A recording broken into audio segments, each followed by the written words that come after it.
Hi everyone, this is Jessica Shields and I am replying to discussion board 4.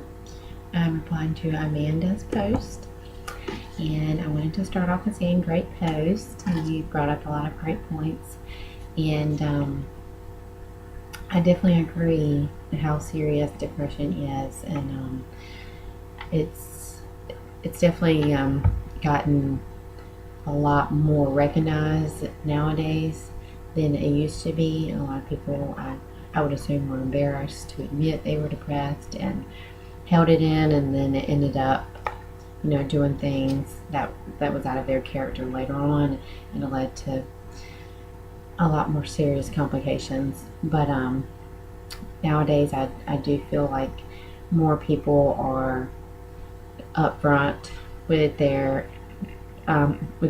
illness and with their symptoms. So I do think a lot more people are getting treatment. However, I do believe that there are still many people out there that are in denial or that will not admit to being depressed, even though they're sad or have feelings of hopelessness or fatigue. I think that some people will just make excuses. That they're sad for this reason, or they're tired because they're iron, or whatever it may be. And I have encountered a lot of people like that are in denial, especially in the workplace and friends and family and stuff. It is quite amazing, the statistics of how many people are depressed, 10 to 20% of the population. And 1 out of every 33 children have depression. So that is pretty significant figures. However, figures do change depending on which website you look at. I looked at a few different ones and they had, slightly different figures, but it's all about the same overall. But and you also mentioned that only SSRIs are used for children, and that may be true, but I was reading the book, and whenever I was reading about the MAOIs and the SNRIs, it did mention that it is used for kids as well, whenever it was describing each medication, the mechanisms of action, the signs and symptoms, adverse reactions, and all that in the book. It did mention used for kids, and just to monitor them more closely, as the same with SSRIs. So I just wanted to bring up that point.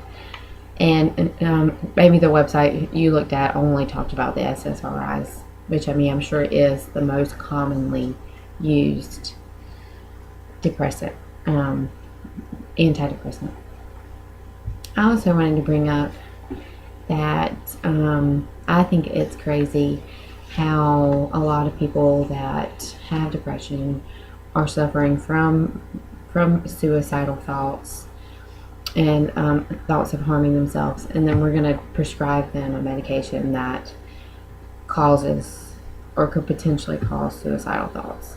That, to me, I've never understood with the antidepressants. I wish there was something else we could give them that did not cause suicidal thoughts, because these kids are already suicidal, and then we give them something that is going to increase their suicidal thoughts.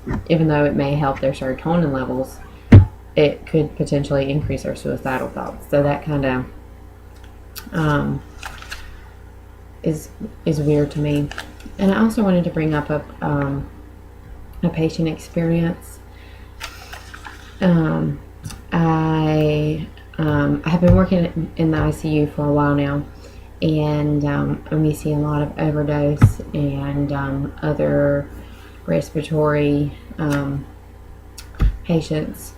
And since I've been here, we've had probably about 5 adolescents that overdosed on drugs, mainly street drugs. One of them was prescriptions. But my thoughts were, these teenagers that are overdosing on drugs, if they had been maybe treated for depression earlier and took care of their feelings and everything, then maybe it could have prevented their overdose. Because most of the people that I've seen did not have a history of depression, so obviously they were not being treated for it, and so it just makes you wonder, what the parents were thinking, or the friends of these kids, when they have these symptoms, whatever symptoms they may have. But you wish that there was someone out there that would recognize these symptoms in their loved one or their friend or whoever, and really try to get help for them to prevent overdoses and suicides and other things like that. And I've even had a few friends that have committed or that have OD'd on drugs because they were depressed and they weren't receiving treatment for it. And well, I guess that's it. But I just wanted to touch on that point and bring up a patient experience and a personal experience. So that's it. Thanks.